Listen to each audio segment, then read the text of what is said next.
पुगेका छौँ द्वारबाट। अब हामी भित्र प्रवेश गर्दैछौँ। यहाँ द्वारबाट ठ्याक्कै प्रवेश गर्ने बित्तिकै यहाँ चाहिँ भित्र अगाडि बढ्यो भने यो चाहिँ हो गुफा छ र यहाँ चाहिँ ठ्याक्कै दाहिने साइडमा कार्तिकको चाहिँ यहाँ बाणसहित राखिएको छ, मूर्ति छ। अब हामी भित्र जान्छौँ। यहाँ चाहिँ नेटवर्कले साथ नदिनु भएर मैले लाइभ गरिनँ। यो प्रकृतिबाटै निर्मित प्राकृतिक। हामी गुफाभित्र आएको छौँ। गुफाभित्र पनि अर्को मन्दिर रहेको छ। यो मन्दिर चाहिँ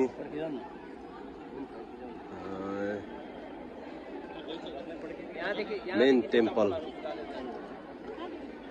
हुने रहेछ, विष्णुकै रहेछ। ठिक छ। यता पनि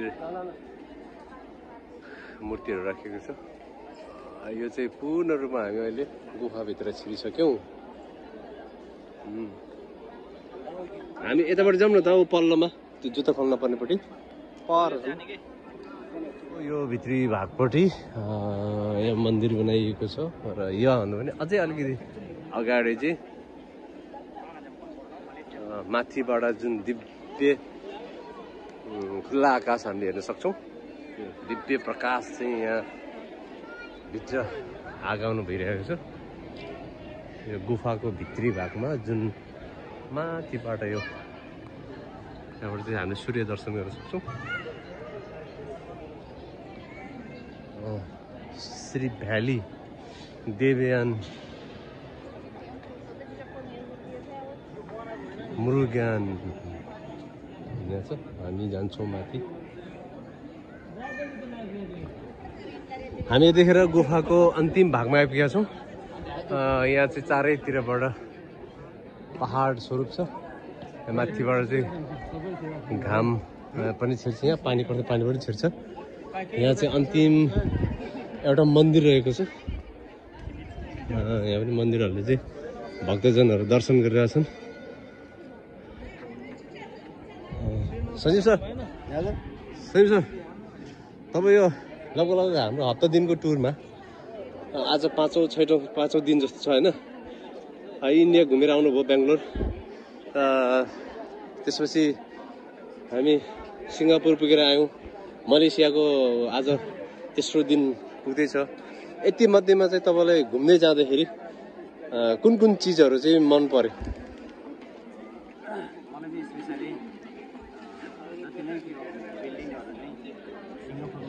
एकदमै हाई बिल्डिङहरू देखिरहेछ।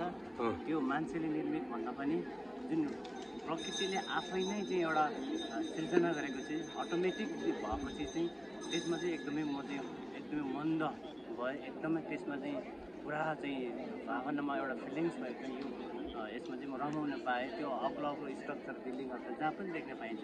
जुन प्रकृतिले दिएको कुरा चाहिँ त्यो चाहिँ सीमित ठाउँ पाउँछ। त्यसै गरी मलाई के लाग्छ भने आज मलेसियामा यो बाटुक केभमा चाहिँ स्पेसली चाहिँ मन पर्यो।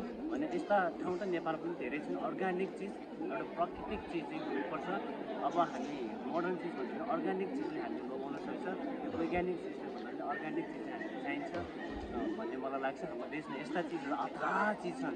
हाम्रो देशमा पनि धेरै चिज छन्। जस्तै यस्तै खालको गुफा नै हेर्ने भने हामीले यो खोटाङको हलेसी गुफा छ। अनि त्यसपछि पोखरामा पनि त गुफाहरू छ होइन?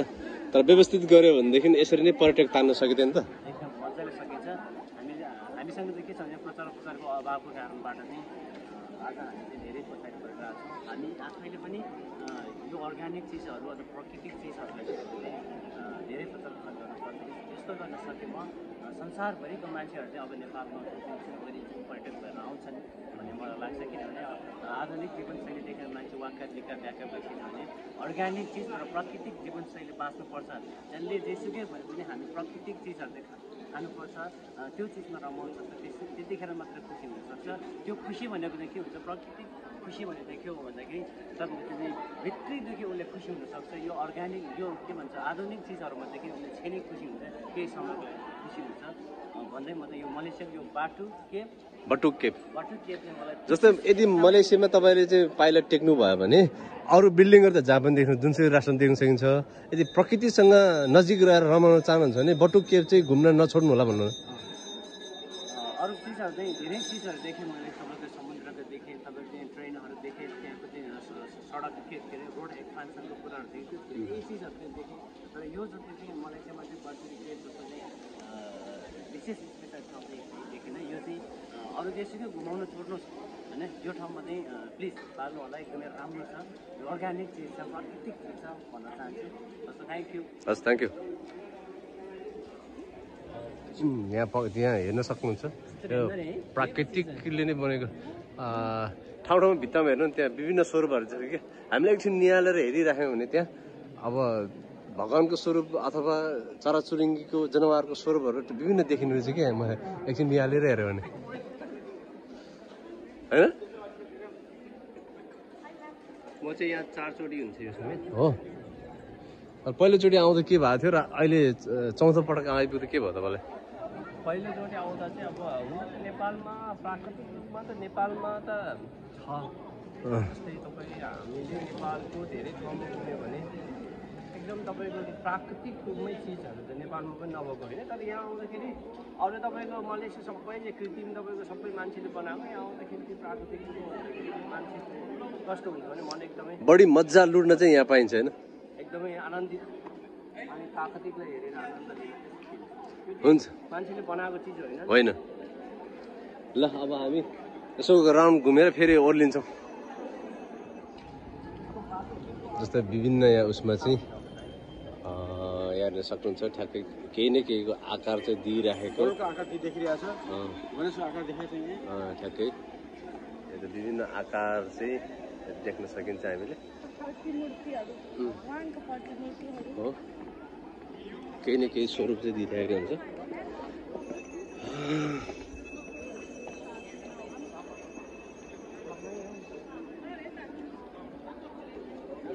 हामी अगाडि जाने खोल्नुपर्छ। हामी अहिले चाहिँ गुफाको अन्तिम भागमा आइपुगेका छौँ। यहाँ एउटा मन्दिर रहेको छ।